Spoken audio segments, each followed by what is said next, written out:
के छ हौ पासा यसो बाहिर त निस्किनु हो कि रातिको हावा खानु के भने यो मान्छे अघिदेखि रेडियो सुन्न पर्खेर बसेको छ बरु कतिमा हो रे आवाज यसै आउने भन त ए हो त नि झन्डै बिर्सेको यार 103 थप्ला 1 मा आउँछ नि आवाज यसै ए ल त्यसो भए रेडियो सुनेर बसौँ न त आज ए हुन्छ यार ए आयो झन्डै छुटेको यार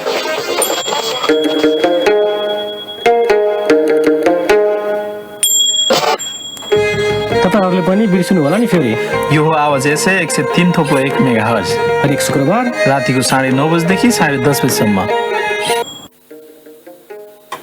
नमस्कार 5VBI 103.1 नेपाली कार्यक्रम आवाज सेमा म उर्वशी रोनस र अशोकजी तपाईँलाई स्वागत गर्दछौ र हरेक हप्ताको जस्तै आज पनि तपाईँको साथ दिने नै छौँ साँझको रातिको 10:30 बजेसम्म र आउनुहोस् अब कार्यक्रम सुरु गरौँ।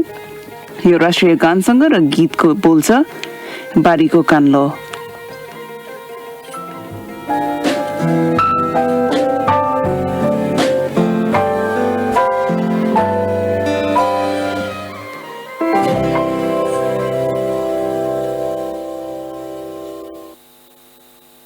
बारीलाई कान्लो चाहिएको छ, खेतलाई आली चाहिएको छ। मेरो देशको सिमानामा भने पर्खाल होइन नेपाली चाहिएको छ, हो नेपाली चाहिएको छ।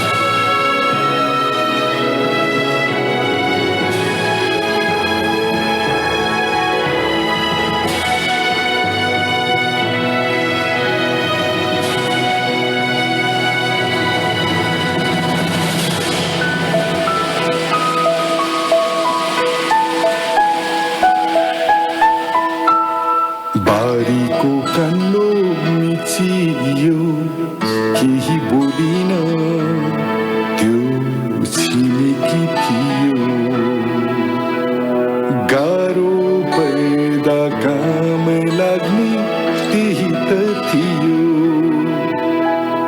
गाह्रो पर्दा काम लाग्ने त्यही त थियो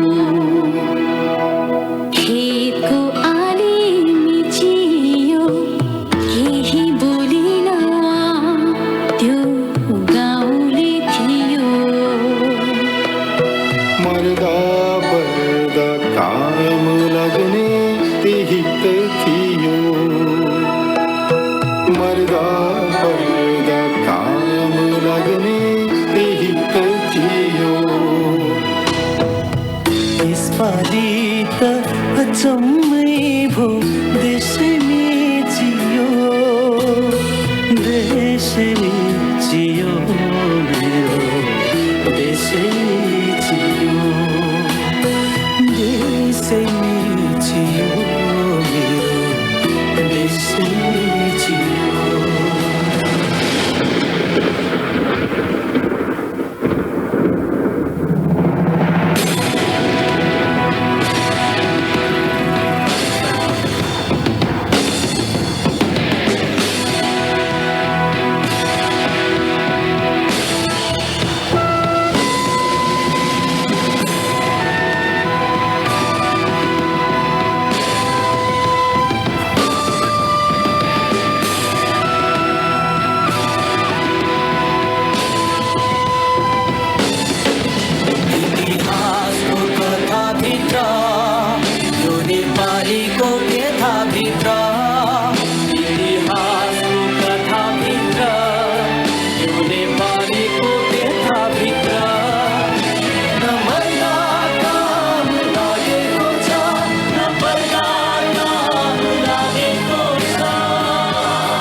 त्यो गीत त थियो बारीको खन्नालो।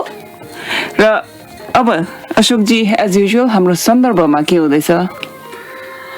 श्रोताहरूलाई स्वागत छ नेपाल सन्दर्भमा। म अशोक। नेपाल सन्दर्भमा आज सदाको हप्ता जस्तै आजको अङ्कमा पनि हामी चाहिँ पहिलो पाठमा हामी नेपाल सन्दर्भमा राजनीति सम्बन्धी कुरा गर्नेछौँ। त्यसपछि हामी खेलकुदतिर जानेछौँ। खेलकुदमा क्रिकेट र नेपालमा अहिले चाहिँ नि फुटबलको पनि अलिकति चर्चा गर्नेछौँ। सर्वप्रथम त नेपाल सन्दर्भमा आज नेपाली डेट अनुसार पुस 5 गते 2070 साल नेपालको राजनीति अहिले के भइरहेको छ भन्दाखेरि समानुपातिक सम्बन्धी नामावली दिने म्याद सबै दलहरू मिलेर चाहिँ 10 गते पुस 10 गतेसम्म सारिएको स्थिति छ।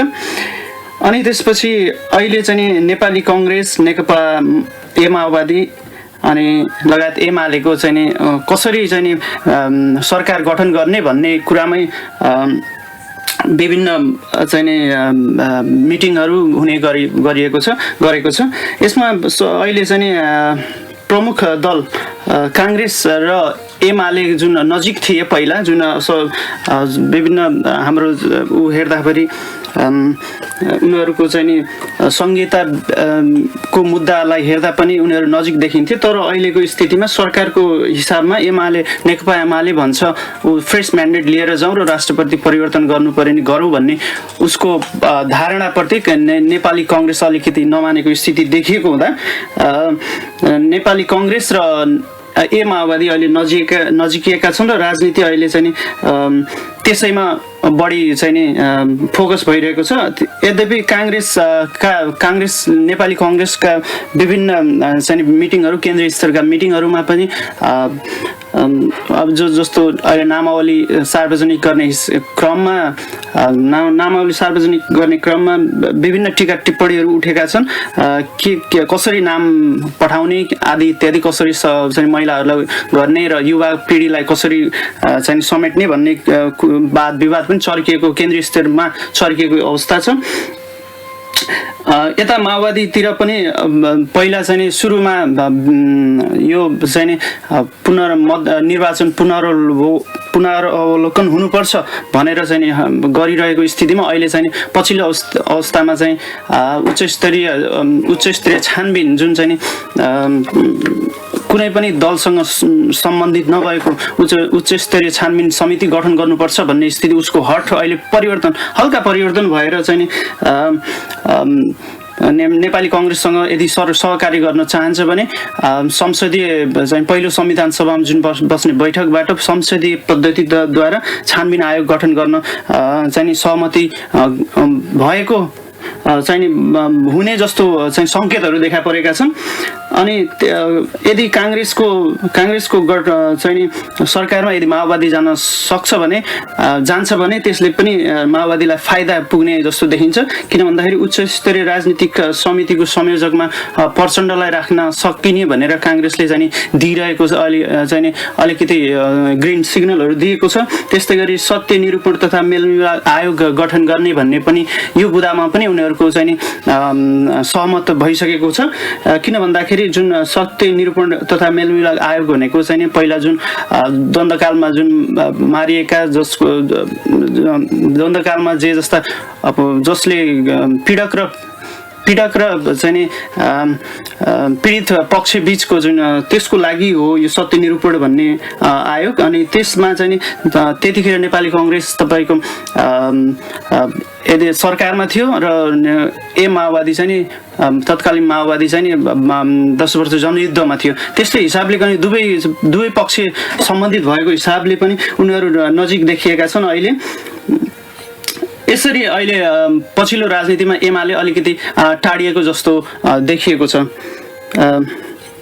अशोकजी, अहिले तपाईँले भर्खरै सुन्नुभयो भर्खरै सुनाउनु भयो नेपाल सन्दर्भमा राजनीतिक प्रसङ्ग र अहिले तपाईँले भन्नुभयो नि जस्तै नेकपा एमाले चाहिँ अलिकति टाढीको अवस्था छ यो सत्ता समीकरण बनाउने क्रममा अथवा नेपाली काङ्ग्रेसले नेतृत्व गर्ने सरकारमा चाहिँ माओवादी सरकारमा जाने प्रबल सम्भावना छ भनेर भन्नुभयो। अब त्यसरी हेर्दाखेरि चाहिँ ए माओवादीले चाहिँ नेकपा एमालेसँग अलिकति आफ्नो यो चुनावी हारको अथवा चुनावी पराजयको बदला लिएको जस्तो देखिन्छ कि देखिँदैन? अहिले एमाले बीच दोस्रो पार्टी बनेको छ होइन, यसो हिसाबले यसो हेर्दाखेरि काङ्ग्रेसको प्रतिद्वन्दी पनि एउटा एमाले नै हो अनि माओवादीको भोटर्सहरू पनि एउटा चाहिँ नि जति 63 पछिको जुन चुनाव भयो त्यसमा चाहिँ नि एमालेलाई हाले भन्दाखेरि एमाले दुवैको चाहिँ नि प्रतिद्वन्दी जस्तो देखिएको छ। त्यसो हुँदा यी दुवै नजिक आएको हुनसक्छ मेरो विचारमा।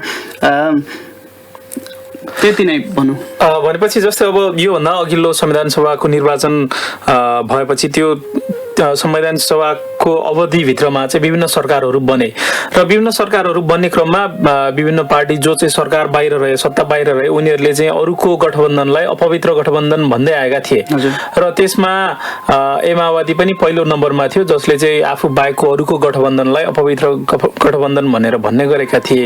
र अब जस्तै यो गएको इतिहासमा हेर्ने हो भने अथवा गएको संविधान सभाको निर्वाचन पछिको परिणाम र राजनीतिक चहल पहल अथवा चलखेल हेर्ने हो भने काङ्ग्रेस र ए माओवादी एकै ठाउँमा बस्न नसक्ने दुईवटा पार्टी जस्तो देखिन्थ्यो। तर अहिले यो राजनीतिक घटनाक्रम अनुसार चाहिँ काङ्ग्रेस र ए माओवादी मिलेर सरकार बनाउने अवस्था देखिएको छ भनेपछि त्यसलाई माओवादीको भाषामा अपवित्र गठबन्धन भन्न मिल्छ कि मिल्दैन अथवा एमाले त्यो आरोप लगाउन सक्ने सम्भावना छ कि छैन? यस्तो हो रनश्री, मेरो विचारमा के हो भन्दाखेरि अब पहिला चाहिँ नेकपा माओवादी जुन चाहिँ पहिलो नम्बरको पार्टी थियो, दोस्रो काङ्ग्रेस र तेस्रो एमाले, यसो हेर्दाखेरि कुनै पनि सरकारको समीकरण हेर्दाखेरि जहिले पनि पहिलो दोस्रो भएको त्यति देखिँदैन, पहिलो र तेस्रो चौथो यस्तो भएको देखिन्छ। त्यो हुनाले अहिले काङ्ग्रेस र माओवादीको गठबन्धन भएको हो जस्तो लाग्छ। तर अब यसो हेर्दाखेरि काङ्ग्रेस र एमाले बराबरै हाराहारीमै छ होइन, 20-21 सिटको फरक हो होइन। त्यसो हुँदाखेरि अहिले यसरी पवित्र हुन गएको होला जस्तो मलाई लाग्छ मेरो विचारमा। ठिकै छ, भनेपछि दोस्रो नम्बरमा जुन पार्टी आए पनि त्यो राम्रो स्थानमा चाहिँ आएको हुँदैन रहेछ होइन, किनभने दोस्रो नम्बर चाहिँ जहिले पनि प्रतिपक्षमा बस्नुपर्ने त्यस्तो एउटा यो प्राकृतिक नियम अथवा नेपाली राजनीतिक नियम जस्तो देखिन्छ अहिले चाहिँ। अझै अलिकति भनौँ, अहिले जुन पछिल्लो समयमा तीन पार्टीहरूको बीचमा मिटिङ भए अनुसार तिनीहरूको के समझदारी भएको रहेछ भने काङ्ग्रेस, माओवादी र एमाले मध्ये कुनै एक प्रतिपक्षमा बस्ने भनेर इतिहासमै पहिलोपल्ट चाहिँ यिनीहरूको समझदारी भएको रहेछ, जसले गर्दा के फाइदा हुन सक्छ भने यदि तिनै शक्तिहरू मिलेर अथवा सरकारमा गयो भने कमल थापाको पक्ष राप्रपा नेपाल चाहिँ प्रतिपक्षमा बस्ने देखिन्छ र उसलाई धेरै फाइदा हुने जस्तो स्थितिले गर्दाखेरि यिनीहरूले यो गरेका होलान् जस्तो लाग्छ मलाई। भनेपछि कमल थापा प्रतिपक्षमा जाँदाखेरि उसको स्वर जति चर्को हुन सक्थ्यो त्यो आकलन गर्दै त्यो स्वरलाई निमित्तान्न पार्नको लागि चाहिँ तीनवटा पार्टी मध्ये अथवा विशेष गरी भनौँ ए माओवादी अथवा नेपाल कम्युनिस्ट पार्टी एमाले चाहिँ प्रतिपक्षमा बस्ने भन्ने सहमति भएको हो।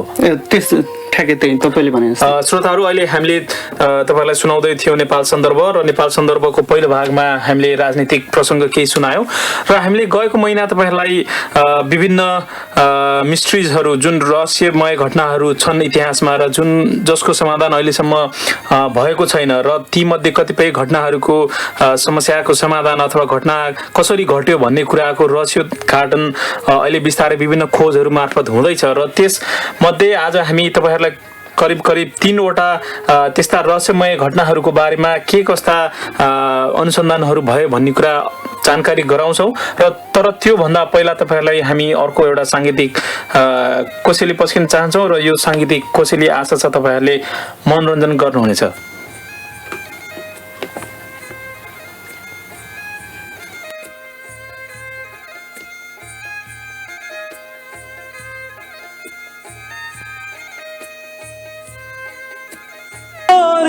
छुमा छैनन् बाँकी कुनै अरू चाहना, शून्य भो मन बिलाइसके सबै जिउने बहना,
मेटिँदैछु भाग्य हातमा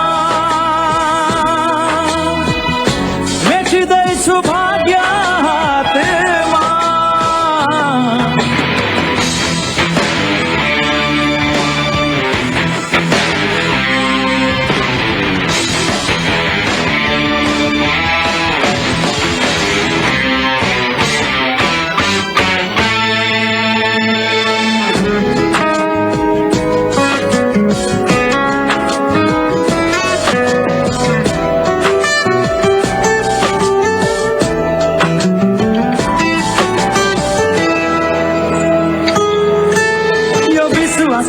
कस्तो बिर्सिरहेछ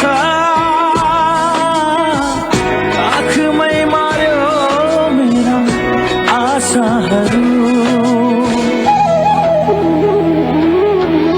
छिया छिया बनाई अर्धमृत पारी बगाइ लाग्यो मेरा आस्थाहरू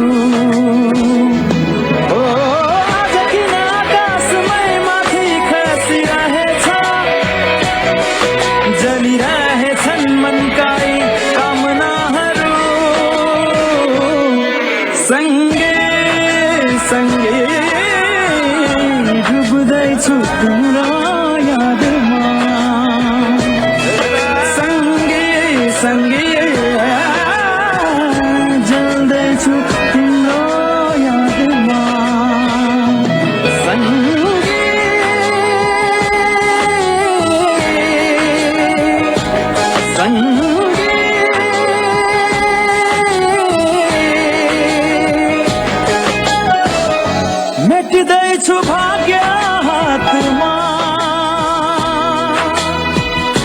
मेटिँदैछु भाग्य हातमा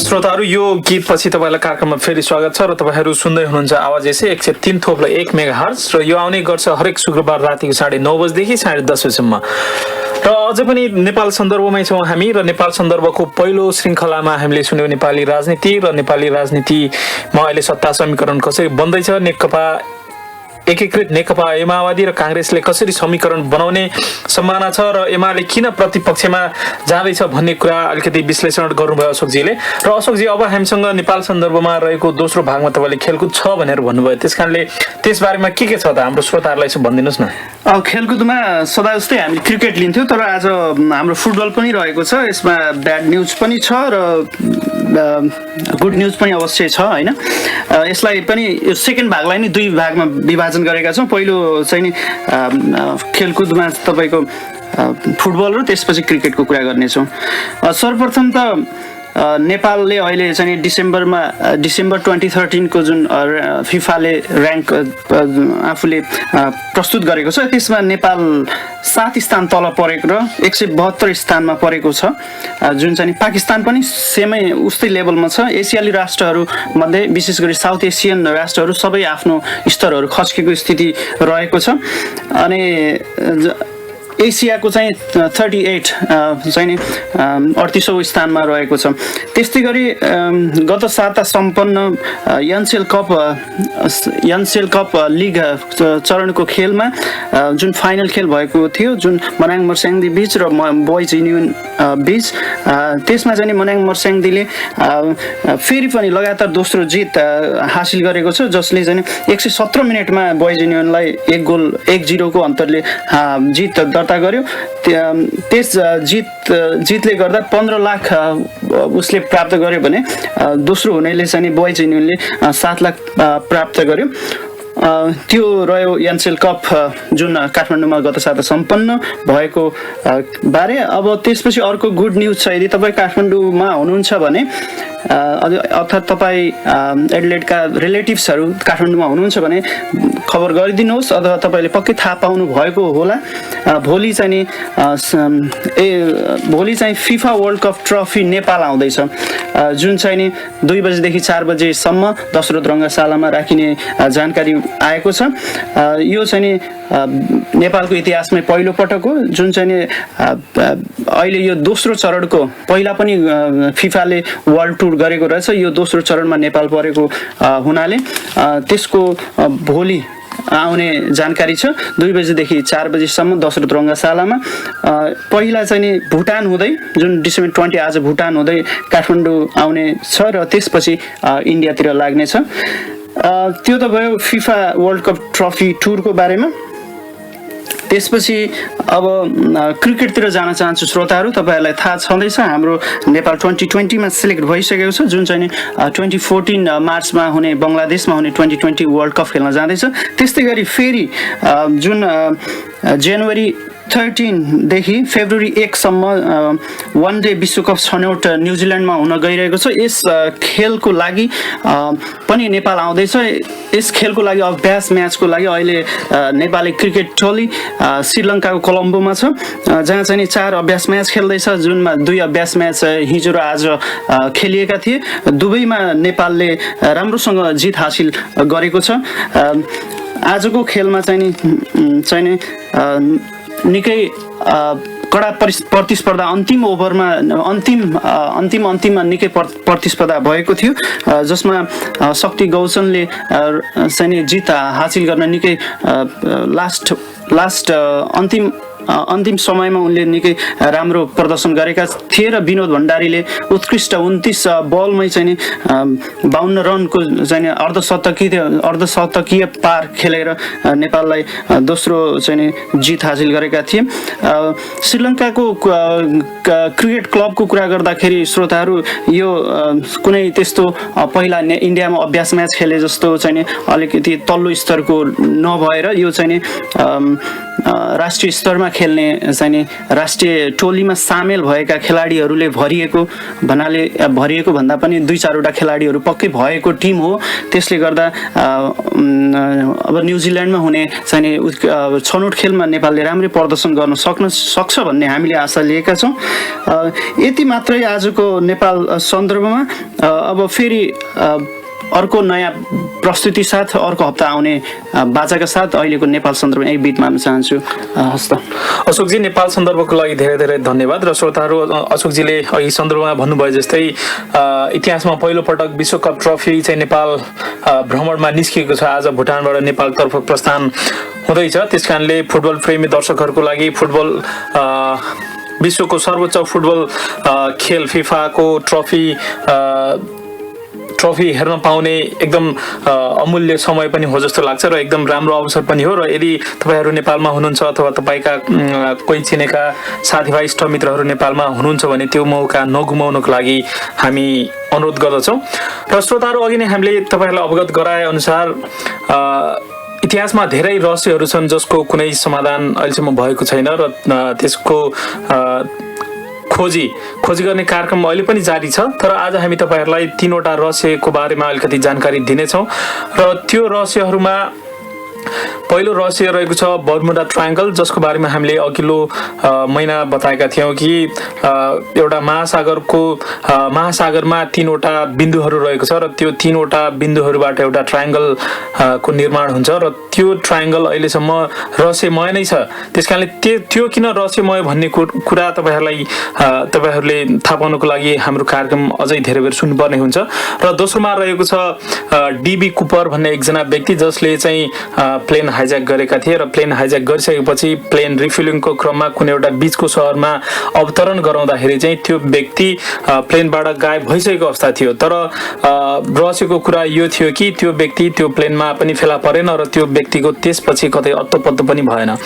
र तेस्रोमा रहेको छ सोमर्टन म्यान, जसलाई 1948 मा हत्या गरिएको अनुमान लगाइएको थियो र सोमर्टन बीच जुन एडलेडबाट धेरै परको दूरीमा छैन र त्यो मान्छेको बारेमा हामी कुरा गर्नेछौँ। र अहिले सुरु गर्नको लागि चाहिँ म तपाईहरुलाई सोमर्टन म्यान तिर नै यो कार्यक्रमको दुनो सच्याउन चाहन्छु।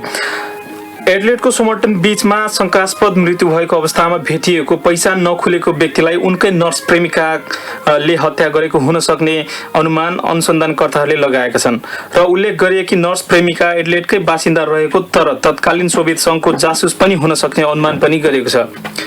अर्को एक अनुसन्धानमा 2 जना आइमाईले आफूहरू उक्त व्यक्तिको छोरासँग उनीहरू सम्बन्धित रहेको जनाएका छन् र ती 2 जना महिलाहरू चाहिँ र्याचल र रोमा एगन भन्ने आइमाईहरू रहेकी छिन् र त्यो समर्थन म्यानको मृत शरीरको डिएनए परीक्षणको लागि उनीहरूले चाहिँ त्यो मानवको शरीर जहाँ गाडिएको छ वेस्ट टेरेसको एउटा सिमेट्रीमा गाडिएको छ त्यसबाट चाहिँ निकालियोस् भन्ने किसिमको एउटा आवेदन पनि उनीहरूले दिएका छन्। एउटा पपुलर टिभी सो 60 मिनट भन्ने कार्यक्रममा चाहिँ समर्थन म्यान सम्बन्धी यो सनसनीपूर्ण खोज अथवा सनसनीपूर्ण खबर चाहिँ बाहिर आएको हो। 60 मिनट भन्ने कार्यक्रममा समर्थन म्यान र समर्थन पार्कमा बस्ने नर्स जेसिका थोम्सन बीच रोमाञ्चक सम्बन्ध रहेको खुलासा पनि भएको थियो। जेसिका मृत शरीर भेटिएको स्थान नजिकैको मोजले स्ट्रिटमा बसोबास गर्थिन्। जेसिका थोम्सनकी छोरी केट थम्सनले आफ्नी आमा सोभियत स्पाई भएको स्वीकार गरेकी छिन् र आफ्नी आमाको संलग्नता हुन सक्ने पनि जनाएकी थिइन् र समर्थन म्यान पनि रसियन एजेन्ट हुन सक्ने आशंका व्यक्त गरेकी थिइन्। तर अहिलेसम्म समर्थन म्यान रसियन एजेन्ट हुन् वा होइनन् भन्ने कुरा चाहिँ अहिलेसम्म पनि पत्ता लागेको छैन। त्यस्तै गरी केट थम्सनको भनाइ अनुसार आफ्नी आमा जेसिकाले उक्त व्यक्तिको बारेमा आफूलाई थाहा भएको तर आफूले त्यस बारेमा केही पनि नबोल्ने भनेकी पनि बताइन्। केटकै अर्को भनाइमा उक्त मानिसको मृत्युको रहस्य पुलिसभन्दा माथिल्लो निकायलाई मात्र जानकारी भएको भन्दै आफ्नै आमाले पुलिसलाई झुट बोलेको पनि दाबी गरिन्। अनुसन्धानकै भनाइ अनुसार समर्थन म्यान अन्तिम पटक जेसिकाको घरमा ढोकामा नक गरेको अवस्थामा देखा परेका थिए तर जेसिका घरमा नरहेकोले उनको मृत शरीर फेला परेको दिशातर्फ गएको बुझेको छ। प्रयोग गरिएको बसको टिकट प्रयोग नगरिएको हेनली बीचको लागि रेलको टिकट बरामद भए पनि रहस्यको कुरा उसले लगाएको प्रत्येक लुगाको लेबलहरू काटिएको र वालेट पनि गायब हुनुले उनको मृत्युलाई थप रहस्यपूर्ण बनाएको थियो। र यो त थियो समर्थन म्यानको बारेमा रहस्य र यसको बारेमा अलिकति जानकारी तपाईहरुलाई म दिने नै छु। र त्योभन्दा अगाडि फेरि हामी अर्को एउटा गीत सुनौ र गीतको बोल रहेको छ खैरो खैरो कपाल तिम्रो।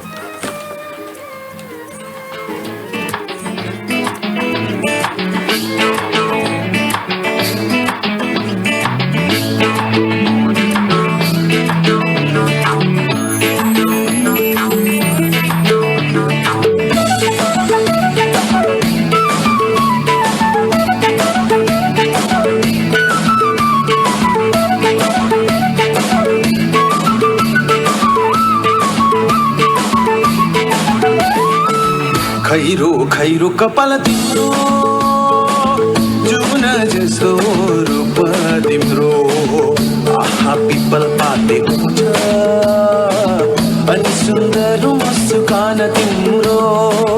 खैरो खैरो कपाल तिम्रो जुन जस्तो रूप तिम्रो आहा पिपल पातेको छ अनि सुन्दर मुस्कान तिम्रो। खैरो खैरो कपाल तिम्रो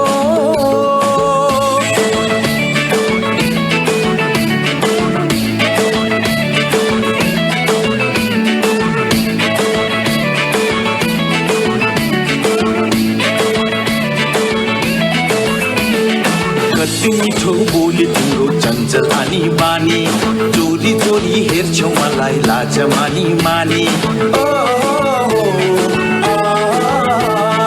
कति मिठो बोली तिम्रो चञ्चल आनी बानी चोरी चोरी हेर्छौ मलाई लाज मानी मानी। हातमा तिम्रो सुनको बाला पाउमा छ गल्ली ख्याल राम्री लाग्दैन हौ मेरी प्यारी डल्ली ख्याल राम्री लाग्दैन हौ मेरी प्यारी डल्ली। कहिलो कहिलो कपाल तिम्रो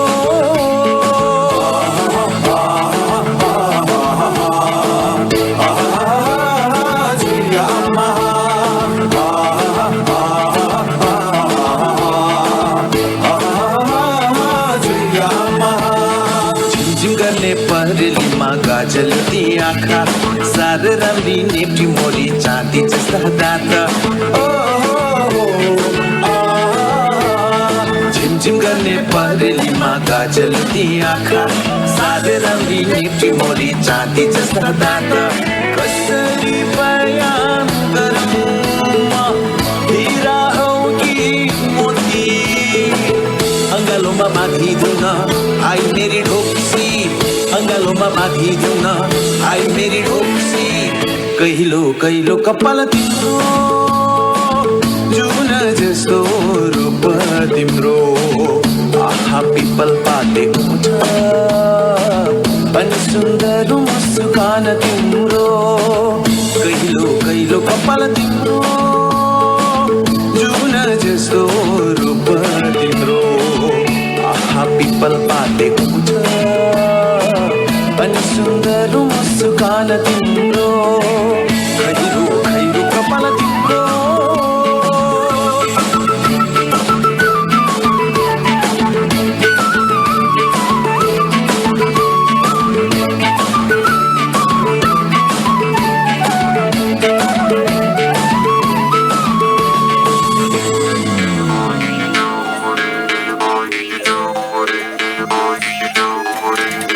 र त्यो त थियो कैलो कैलो कपाल तिम्रो बाई एड्रियन पतान featuring one of my all time favourites तक्मे बुढो।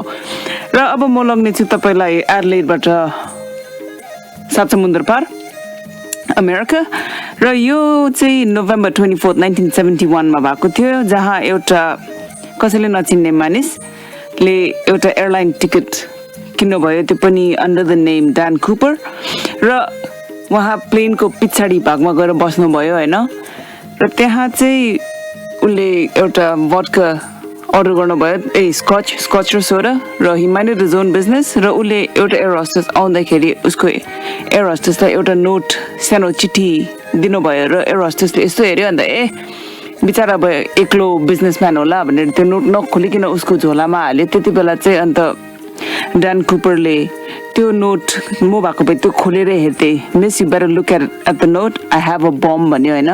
र त्यति बेला बिचरा त्यो एयर होस्टेस अत्तालेर के गर्नु हुँदाखेरि अन्त डिबी कुपरले मेरो छेउमा बस्छ भन्नुभयो। अन्त त्यति बेला एयर होस्टेस उहाँको छेउमा बस्नुभयो। र त्यति बेला डिबी कुपरले उसको ब्रिफ केस अलिकति खोलेर त्यहाँभित्र भएको रातो 8वटा सिलिन्डरहरू देखायो होइन।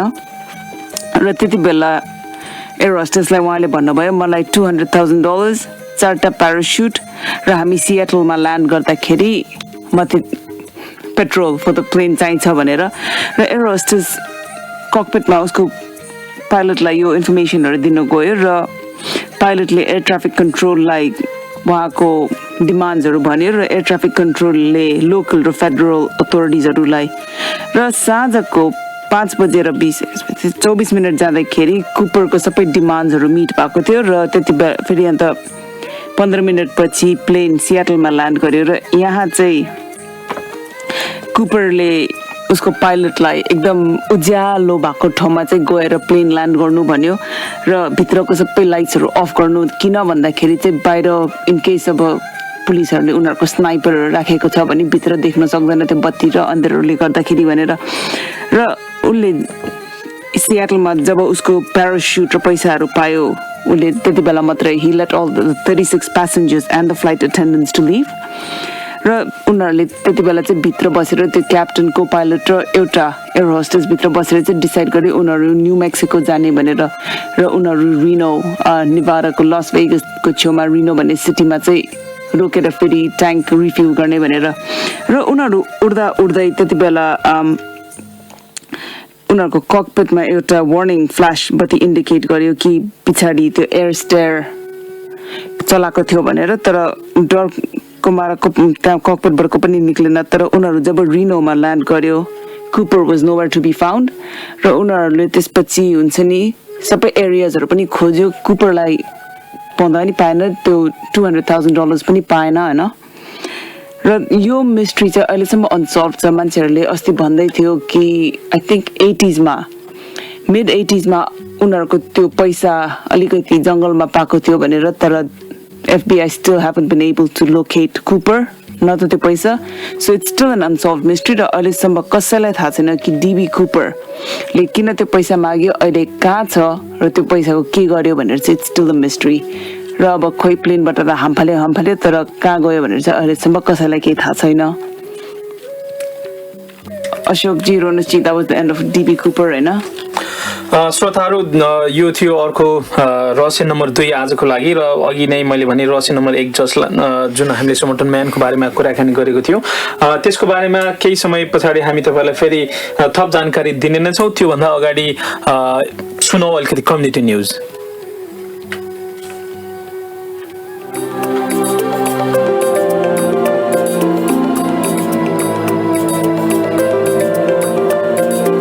अब प्रस्तुत हुने जानकारी अस्ट्रेलियाली सरकारको ह्युमन सर्भिसेज विभागद्वारा तपाईँको लागि तयार पारिएको हो। यसमा सेन्ट्रलिङ्क, मेडिकेयर र बाल सहायक भुक्तानी र सेवाहरूबारे पछिल्ला महत्त्वपूर्ण जानकारी रहन सक्नेछ।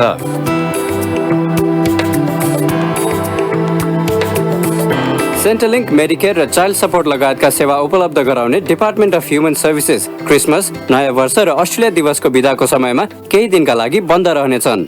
ए हो र कुन दिन बन्द रहनेछन् त? सबै सर्भिस सेन्टरका साथै प्राय फोन लाइनहरू पनि निम्न दिन बन्द रहनेछन्। बुधबार 25 डिसेम्बर जुन क्रिसमस डेको सार्वजनिक बिदाको दिन हो। बिहिबार 26 डिसेम्बर यो चाहिँ बक्सिङ डेको सार्वजनिक बिदा। शुक्रबार 27 डिसेम्बर, शनिबार 28 डिसेम्बर, बुधबार 1 जनवरी यो नयाँ वर्षको पहिलो दिनको सार्वजनिक बिदाको दिन हो र सोमबार 27 जनवरी अस्ट्रेलिया दिवसको सार्वजनिक बिदा। स्वास्थ्य कर्मीहरूका लागि सम्पूर्ण अत्यावश्यक 24 घण्टे 7 दिने मेडिकेयर प्रोभाइडर सर्भिसेज खुला रहनेछन्। यदि मैले उक्त दिनहरूमा आफ्नो आय दर्ता गराउनु पर्ने वा कुनै फर्म फिर्ता गर्नुपर्छ भने के हुनेछ त? यदि तपाईँले ती दिनहरूमा कुनै फर्म फर्काउनु पर्ने वा आय दर्ता गराउनु पर्नेछ भने तपाईँले त्यो सबै कुरा बिदाको समयभन्दा पहिले नै गर्न सक्नुहुनेछ। यदि तपाईँले चाँडै जानकारी गराउने मिति रहेको छ भने हामी यसबारे तपाईँलाई थाहा दिनेछौँ। यदि तपाईँले भुक्तानी पाउन कुनै फर्म फिर्ता अथवा रिपोर्ट गर्नु पर्दैन भने तपाईँले सामान्य भन्दा पहिले नै आफ्नो भुक्तानी स्वतः पाउनुहुनेछ।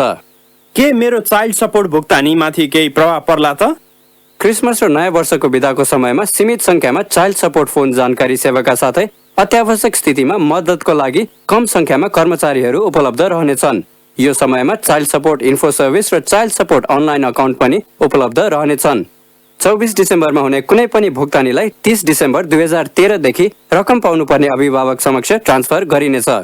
यदि मैले मेडिकेयरबाट उपलब्ध हुने फाइदाको दावी गर्नु छ भने के हुनेछ त?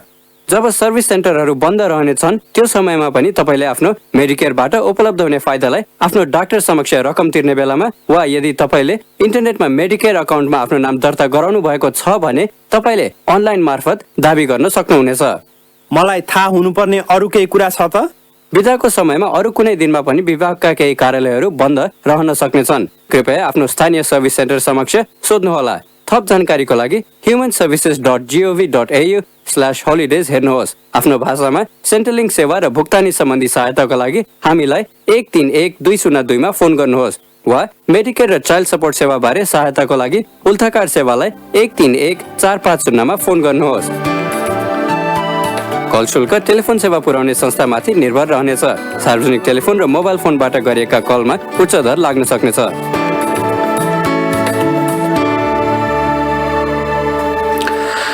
श्रोताहरू, यो कम्युनिटी समाचारपछि तपाईँलाई कार्यक्रममा फेरि स्वागत छ र अब म तपाईँलाई लैजाँदैछु सोमर्टन बीचतर्फ। र सोमर्टन बीचमा अघि नै मैले तपाईँलाई जानकारी गराएअनुसार एउटा पहिचान नखुलेको मानिसको लास भेटेको थियो र अहिलेसम्म पनि त्यो मानिस को थिए, उसको आफन्तहरू अथवा चिन्जानका मान्छेहरू कोही छन् कि छन् भने को छन्, कसरी पत्ता लगाउने भन्ने कुरामा विभिन्न तथ्यहरू बाहिर आएको छ र अनुसन्धान पनि जारी नै छ। र अघि नै मैले टुङ्ग्याएको थिएँ कि त्यो मान्छेले हेनली बीचतर्फ जाने एउटा रेलको टिकट खरिद गरेको थियो, तर रेल नचढिकन ऊ बसबाट चाहिँ हेनली बीच गइसकेपछि मोजले स्ट्रिटमा रहेको जेसिका थोम्सनको घरमा ढोका ढकढक्याउ नपुगेका थिए र त्यसपछि उनको मृत्यु भएको थियो र उनको लास चाहिँ डिसेम्बर 1 को दिन 6:45 बिहान 1948 को दिन फेला परेको थियो। र अब त्यो मान्छेको पहिचान खुलाउने क्रममा विभिन्न तथ्यहरू बाहिर आउने क्रममा अघि नै मैले भने 60 मिनट भन्ने एउटा टिभी प्रोग्राम छ जुन चाहिँ च्यानल 9 बाट आउने गर्छ र त्यसमा रोमा एगन र ऱ्यासेलले आफूलाई थाहा भए अनुसारको जानकारी दिएका थिए र त्यसपछि पनि यो घटनाक्रमले अर्कै मोड लिएको थियो र जेसिका थोम्सन जसको सम्बन्ध चाहिँ समर्टन बीचमा फेला परेको मृत रूपमा फेला परेको मानिससँग सम्बन्धित रहेको भनेर अनुमान लगाएको थियो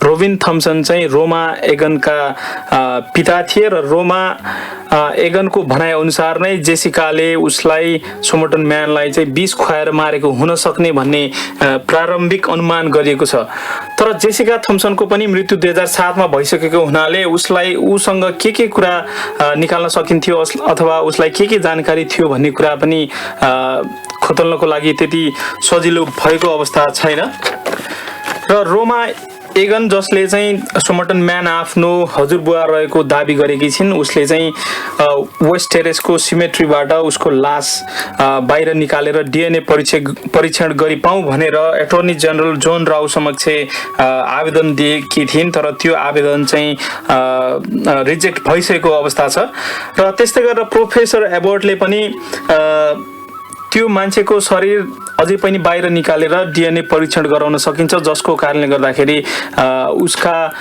उससँग पारिवारिक सम्बन्ध रहेका अथवा पारिवारिक नाता रहेका कोही छन् भने उनीहरूलाई राइट अफ प्याटर्निजम पनि दिलाउन सकिन्छ भनेर पनि लागि परेको अवस्था छ र तर त्यो भन्दा बढी जानकारी चाहिँ अहिलेसम्म कसैलाई पनि केही पनि छैन र श्रोताहरूलाई यो पनि स्मरण होला कि हामीले जति बेला मिस्ट्रिजको कुरा गरेका थियौँ त्यति बेला हामीले भनेका थियौँ कि समर्टन म्यानको जुन लास पाइएको ठाउँमा विभिन्न उसका बिलोङ्गिङ्सहरू भेटेका थिए जस्तै उसका लुगाहरू र उसको वालेट चाहिँ हराएको अवस्थामा भेटेको थियो एउटा प्रयोग गरिएको बसको टिकट अर्को प्रयोग नगरिएको रेलको टिकट र पछि खोज तलास गर्दै जाने क्रममा उसले लगाउने ट्राउजरको चोर खल्तीमा सिलाइएको अवस्थामा एउटा सानो कागजको टुक्रा भेटेको थियो त्यसमा लेखिएको थियो तामाम सर्ट र त्यसको मिनिङ चाहिँ हुन जान्छ इट इज फिनिस्ड र त्यो तामाम सर्ट भन्ने वाक्यांश अथवा दुईवटा शब्द चाहिँ Persian book the Rubaiyat of Omar खयामबाट लिएको थियो र त्यो पनि च्यातिएको अवस्थामा भेटिएको थियो र त्यो कागज जुन किताबबाट च्यातिएको थियो त्यो किताबमा चाहिँ जेसिका थोम्सन जसलाई चाहिँ समर्टन म्यानको प्रेमिका थिइन् भनेर दाबी गरेको छ उसको फोन नम्बर पनि भेटेको थियो र यो घटनाक्रमको बारेमा अहिलेसम्म हामीलाई जानकारी भए अनुसार र अथवा जसले अनुसन्धान गरिरहेका छन् जसले खोज गरिरहेका छन् उनीहरूलाई भएको जानकारी यति नै हो तर अन्तिममा त्यो मानिसको बारेमा अनुसन्धानकर्ताहरूलाई के थाहा छ त भन्ने कुराको बारेमा अलिकति म जानकारी गराउन चाहन्छु नोभेम्बर 30, 1948 को दिन एकजना अपरिचित मान्छे एडलेडमा आइपुग्छन् ट्रेनको टिकट लिएर अथवा ट्रेन चढेर त्यसपछि उसले चाहिँ हेनली बीच जाने वान वे ट्रेन टिकट खरिद गर्छन् तर त्यो ट्रेनको टिकट युज नगरिकन बसबाट हेनली बीच जान्छन् त्यसपछि बीच नजिकै मोजले स्ट्रिटमा रहेको मोजले स्ट्रिट समर्टन पार्कमा रहेको जेसिका थोम्सनको घरमा पुगेर ढोका ढकढक्याउँछन् तर ढोका खुल्दैन त्यसपछि समर्टन म्यान ढोका नखोलेपछि समर्टन बीच तर्फ लाग्छन् र जहाँ उसको मृत शरीर डिसेम्बर 1 को दिन फेला परेको थियो र त्यसपछि पोस्टमार्टमको रिपोर्ट अनुसार पनि त्यो मान्छे एकदम हट्टाकट्टा रहेको र उसको मुटु पनि स्वस्थ रहेको जानकारी अथवा स्वस्थ रहेको रिपोर्ट चाहिँ पोस्टमार्टम बाट प्राप्त भएको थियो त्यसकारणले प्याथोलोजिस्टहरूले चाहिँ उसको मृत्यु विषादी सेवनबाट अथवा विषादी कसैले विषादी पिलाएर हत्या गरेको हुन सक्ने अनुमान गरिए पनि त्यस्तो विषको कुनै पनि ट्रेस चाहिँ उसको शरीरमा पाइएको थिएन र त्यस पश्चात 1949 जनवरी 14 को दिन एउटा बेवारिसे सुटकेस पनि फेला परेको थियो र फेला पार्ने कर्ताहरू अथवा अनुसन्धानकर्ताहरूले चाहिँ त्यो सुटकेस त्यही व्यक्तिको नाममा रहेको अथवा त्यो व्यक्तिसँग सम्बन्धित हुन सक्ने अनुमान पनि गरेका थिए र त्यो सुटकेस चाहिँ एडलेडको रेलवे स्टेसनको क्लोक रुममा फेला परेको थियो र त्यसपछि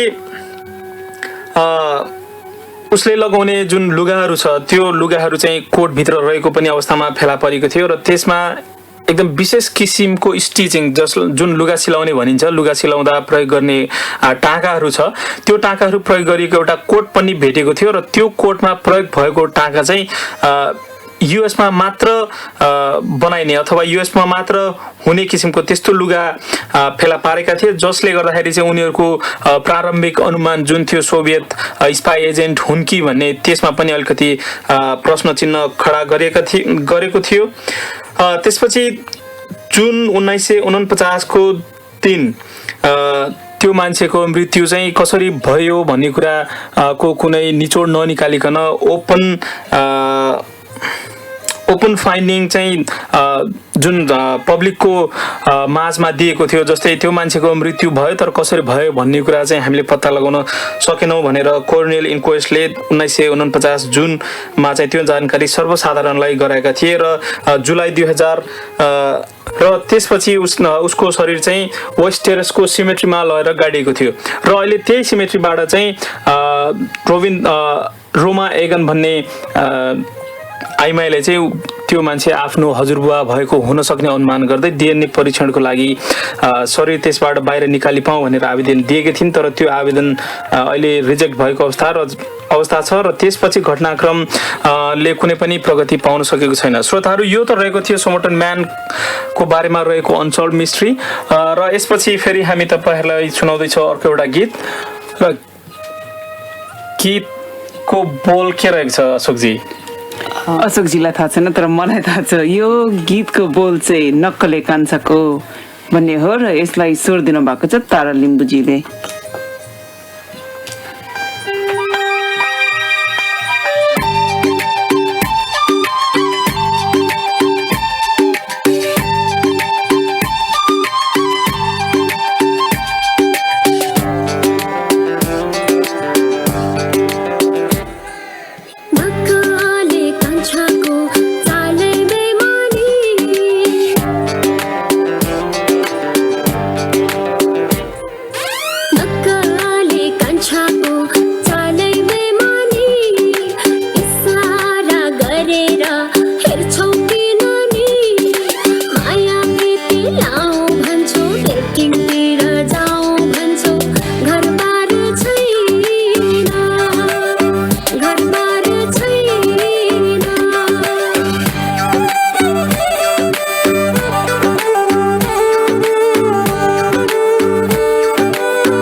फेरि पनि स्वागत छ श्रोताहरू। यो त थियो तारा लिम्बूको नक्कले कान्छ भन्ने बोलको गीत। अब हामी आजको हप्तामा हामीले चर्चा गर्ने विषयमध्ये एउटा मिस्टेरियस चाहिने भन्ने थियो। त्यस अन्तर्गत हामीले दुईवटा प्रस्तुत गरिसक्यौँ। रोनश्रीले एउटा प्रस्तुत गर्नुभयो भने उर्वशीले अर्को। मेरो पालोमा चाहिँ एउटा बर्मुडा ट्रायङ्गल भन्ने रहेको छ। तपाईँहरूले सानैदेखि सुन्नुभएको थियो होला, यो वर्डसँग धेरै परिचित हुनुहुन्छ। तर के भएको थियो र के भएको कस्ता कस्ता मिथ र फ्याक्टहरू आइरहेका छन् भन्ने कुरामा अलिकति जानकारी छैन भने हाम्रो कार्यक्रम सुन्नुहोला।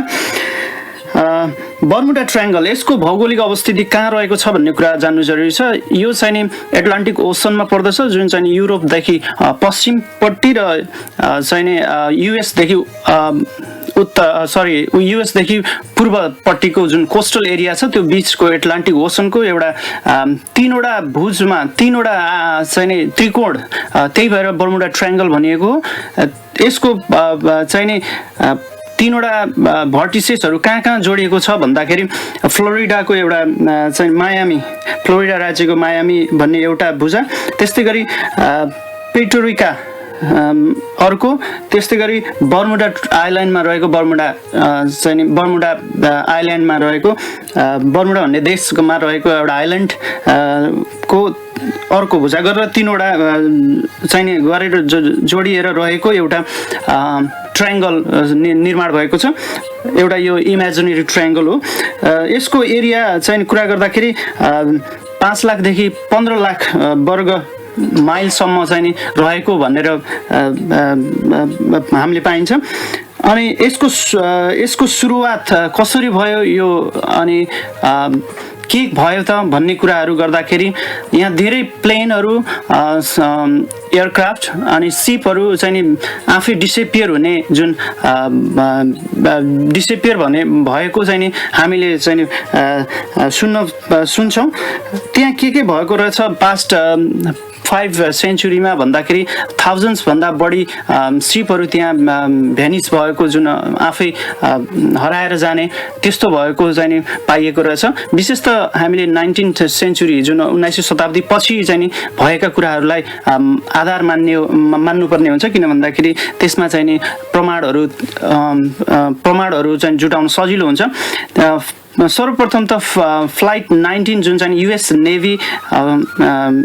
नेभीले आफ्नो चाहिँ नि ट्रेनिङको पिरियडमा जुन फ्लोरिडाबाट उडेको जहाज जुन चाहिँ नि एकैछिनमा चाहिँ नि त्यहाँबाट डिसेपियर हुन्छ, जुन ट्रेनिङ सेसनको लागि प्रयोग भएको थियो, त्यो एउटा भयो। त्यसलाई चाहिँ नि फेरि पठाइएको, जुन खोज्नको लागि अनुसन्धानको लागि PMB मार्टिन मेरिनर भन्ने चाहिँ नि त्यसपछि पठाइएको थियो। त्यो पनि त्यसपछि त्यो फर्किएन। जुन फ्लाइट 19 भन्नेको 5वटा युद्ध विमान थियो, जुन चाहिँ नि बमहरू हान्न सक्ने थियो। त्यस्तै अर्को ट्युडर स्टार टाइगर भन्ने पनि एयरक्राफ्ट जुन बर्मुडा ट्रायङ्गलबाट हराइएको रहेछ। फ्लाइट DC-3 भन्ने पनि डिसेपियर भएको रहेछ 50 mile south of The quarterly magazine of 5ebi.com.au is out now. EBI Transmission is full of information, profiles, travel, health, culinary delights and more. A full program guide is the center spread. EBI Transmission, available now in print and online. Become a friend of EBI and you'll get one in the mail 4 times a year. EBI Transmission, out now. Wishing you season's greetings and a happy, healthy and prosperous 2014 from all of us here at 5EBI 103.1 FM.